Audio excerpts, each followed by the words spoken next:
So this is the family room, going into a little hall space with a half bath that's been updated.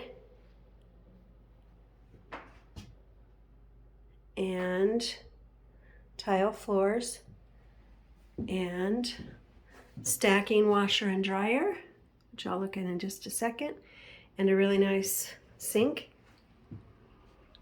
So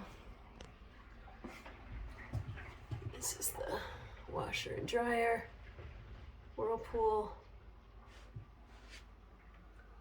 and Whirlpool.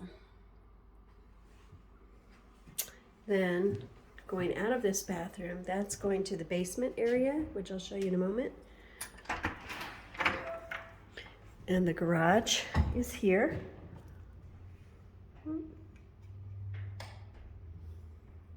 So there's some pegboard, storage. They did leave some shelves. I'm assuming they're being left.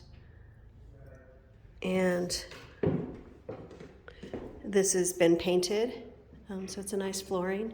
Insulated garage door, although the room itself may be insulated, it's not heated.